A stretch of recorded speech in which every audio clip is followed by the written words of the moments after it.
Samantala, 360,000 na delinquency na nakolekta po ng SSS Urdaneta City Branch sa mga employers sa Eastern Pangasinan.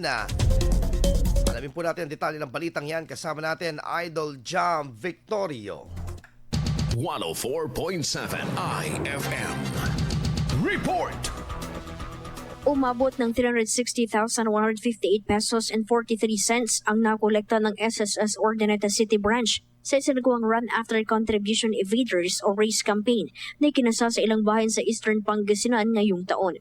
Simula Pebrero, 37 na employers ang nabisita ng tanggapan na nagresulta sa 14 na paglabag sa non-remittance, 23 sa non-registration at 11 isinangguni sa legal department matapos mabigyan ng final demand letter. Sa ilalim ng kampanya, 243 empleyado ang matutulungang mabigyan ng karampatang benepisyo. Hinihikayat naman ng tanggapan ang mga employer na sumunod sa regulasyon upang maiwasang magbayad ng delinquency, gayon din sa mga empleyado na huwag mag-atubiling i-report ang anumang kakulangan sa benepisyo. Tinag ng tanggapan ang pinaigting ng kampanya bilang paalala sa responsibilidad ng bawat employer ngayong taon. Kasama mo mula dito sa IFM de Guzman. Ito si Idol Jam Victorio. Tatak, IFM.